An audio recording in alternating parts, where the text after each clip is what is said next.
The wizard and the dark night before the dawn. For many years, the wizard had spoken of hope.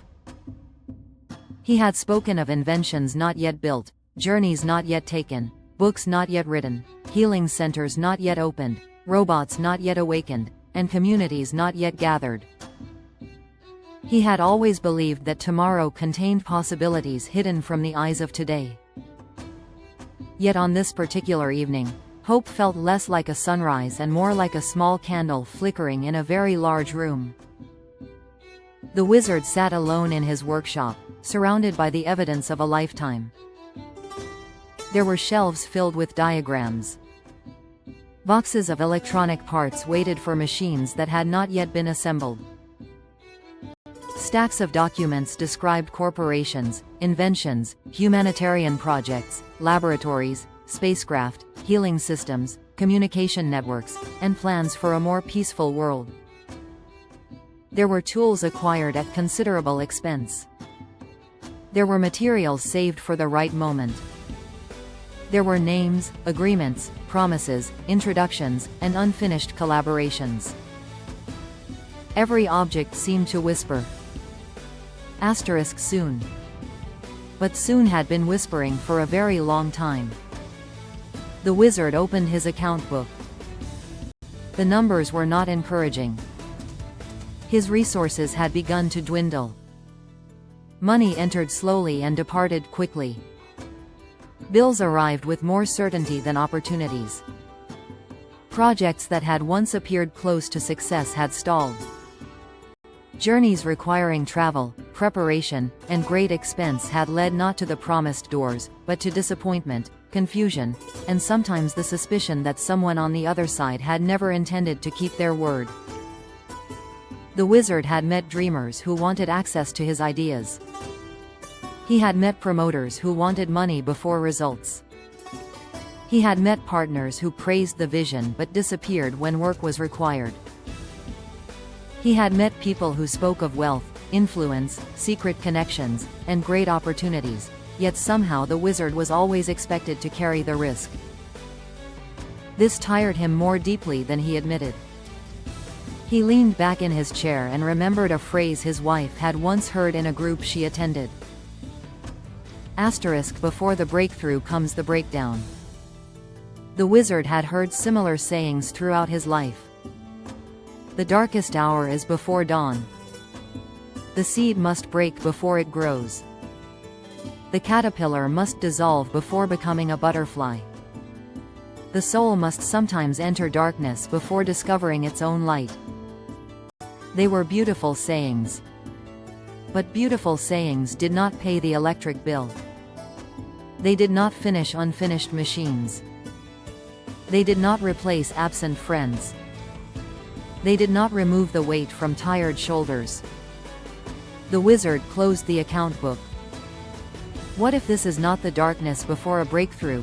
He asked the empty workshop. What if this is only darkness? No answer came. Only the quiet hum of an old power supply and the ticking of a clock on the wall.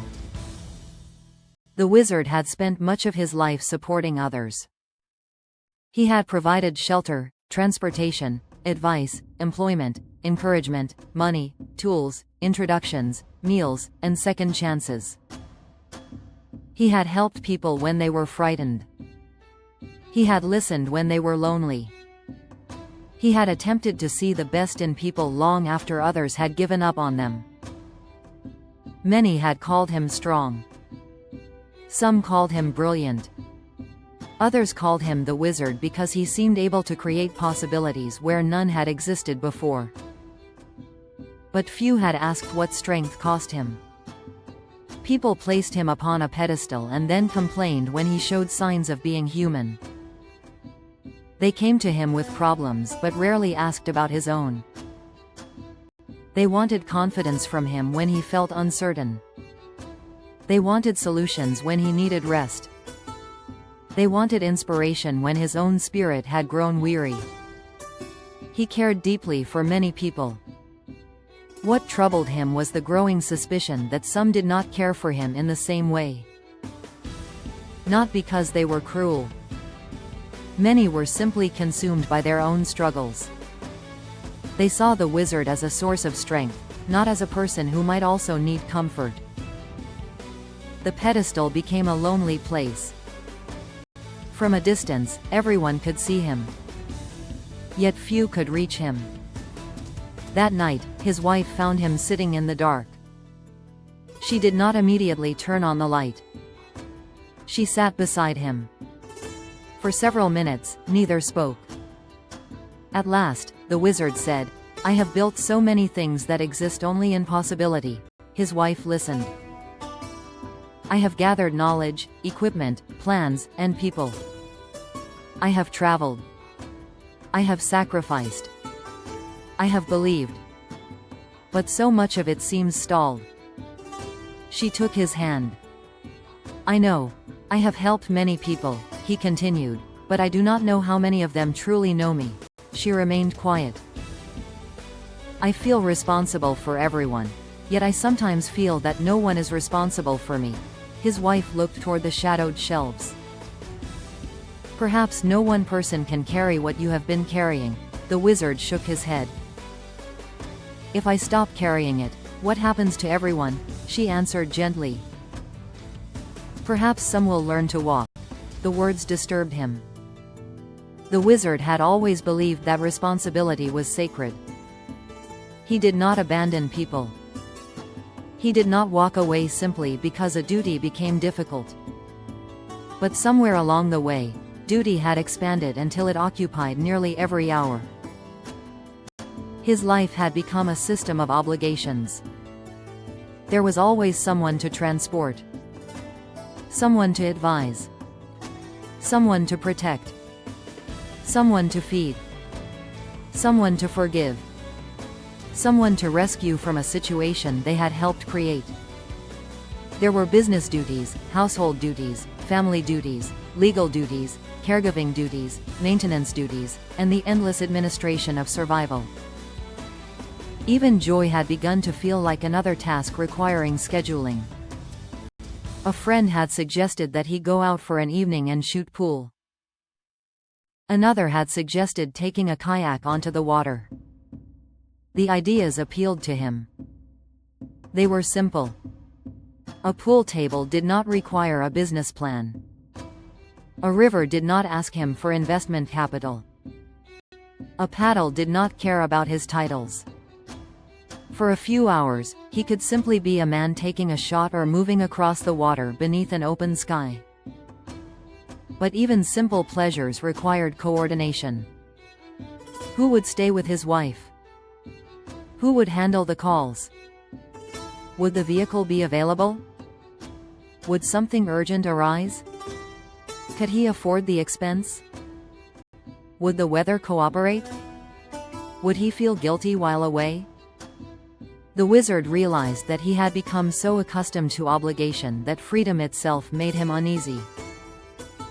Later that evening, he walked into the garden of enduring joy. The garden was quiet beneath the moon. He remembered the lesson he had recently written: happiness was not a passing pleasure. It was a lasting state of harmony. But he now saw a danger in that definition. A man could become so devoted to lasting purpose that he forgot the importance of passing pleasure. A life needed both. There must be great missions.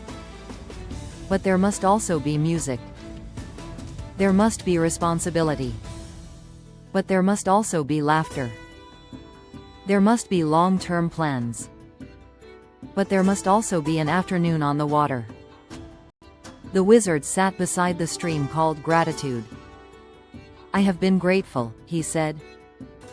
"But perhaps I have not been joyful." The water continued moving. He thought of everything he had accomplished. The businesses formed. The people employed. The systems designed. The books imagined. The inventions studied. The families helped. The knowledge accumulated. None of these things were failures simply because they had not yet produced wealth. Their value was real. Yet he also understood that intellectual property locked in drawers could not comfort him at midnight. Material goods gathered for future projects could not replace companionship. Accomplishment could not substitute for belonging. The wizard had built a remarkable life. But he had not always built enough room inside it for himself. At the center of the garden stood an old stone marked with the words, *, the dark night of the soul. The wizard placed his hand upon it. He had often heard the phrase used to describe depression, grief, misfortune, or spiritual confusion. But the old meaning was deeper. The dark night was not merely suffering. It was the collapse of the familiar ways by which a person understood himself. The wizard had understood himself as the provider, the rescuer, the visionary, the employer, the husband, the father, the counselor, the leader, the one who knew what to do. But who was he when he could no longer perform all those roles at once? Who was he when the resources grew thin? Who was he when the projects stalled? Who was he when people disappointed him? Who was he when he did not feel hopeful? The stone beneath his hand seemed almost warm. A thought entered his mind. Perhaps the breakdown was not the destruction of the wizard. Perhaps it was the breakdown of the belief that the wizard must carry everything alone. The next morning, he opened a fresh notebook. On the first page he wrote, # what must continue. He listed the duties that were truly essential. Care for his wife. Basic household stability. Protection of important legal and financial interests. Preservation of his most valuable inventions and records. A small number of projects with genuine potential. His own health. Then he wrote, # what may be reduced. He listed obligations that had grown larger than their value. Meetings without clear purpose. People who made repeated promises but produced no results. Projects that consumed money without measurable progress. Rescue efforts for those unwilling to help themselves. Relationships built entirely around what he could provide. Then he wrote, # what gives me life. This was the most difficult list. He wrote slowly. Meaningful conversation. Inventing with capable people. Teaching. Writing. Electronics. Water. Music. Humor. Travel with a real purpose. Quiet evenings with his wife. The feeling of completing something. Being appreciated not only for what he could do, but for who he was. The wizard studied the page for a long time. He realized that he had built schedules around duties but not around life. He decided that joy could not remain an accidental event. It must become part of the structure. He would not wait for every problem to disappear before allowing himself a good afternoon. Problems had never disappeared. They simply changed clothing. He would begin modestly. One evening each month for companionship or recreation. One period each week protected for writing, invention, or thought. One unfinished project selected for completion before beginning 3 more. One honest conversation with someone capable of listening rather than merely asking. One careful review of every relationship and partnership. Was there mutual respect? Was there shared effort? Was there truth? Was there reciprocity? Did the relationship produce strength in both directions? The wizard did not want followers who admired him from below. He wanted companions who could walk beside him. He did not want people who simply agreed with his dreams. He wanted people who could help build them. He did not want relationships based only upon need. He wanted relationships based upon mutual creation. The wizard began imagining what he called a asterisk circle of constructive friendship. It would not be a large organization. There would be no impressive titles. No one would join merely to gain access to his resources. The circle would consist of people who brought something real: knowledge, work, honesty, encouragement, creativity, experience, or dependable companionship. Each person would be able to speak of both dreams and difficulties. No one would be required to pretend to be invincible. They might meet around a table, in a workshop, beside a campfire, on a lake, or over a simple meal. They might discuss inventions, philosophy, healing, business, family, science, and the future. But they would also laugh. The wizard realized that laughter was not a distraction from civilization building. It was part of what made civilization worth building. Several days later, the wizard accepted an invitation to play pool. He nearly cancelled. There were messages unanswered, documents waiting, tools to organize, people who might need him.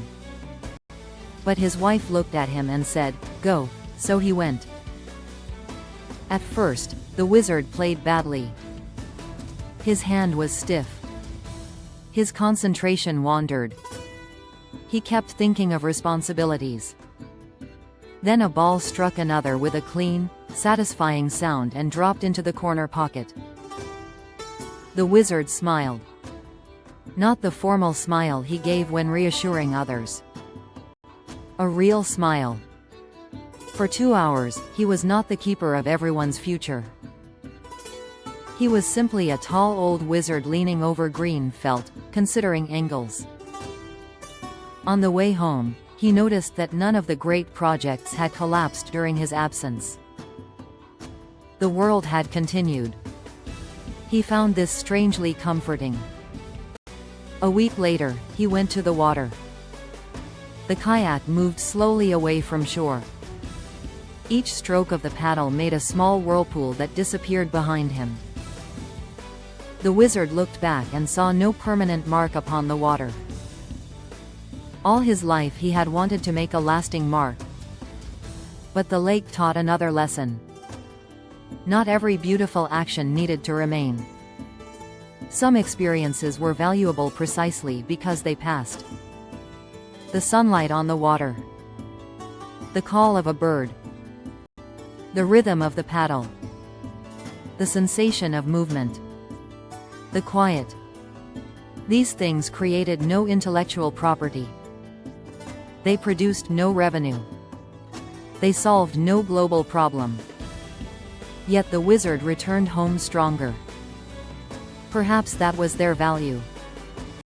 The financial difficulties did not immediately disappear. The stalled projects did not suddenly accelerate. The unreliable people did not become dependable. The dark night did not end in a dramatic flash. Instead, dawn arrived slowly. It appeared in clearer boundaries. In smaller, more achievable plans. In a willingness to rest. In one project completed. In one sincere friendship. In an evening without guilt.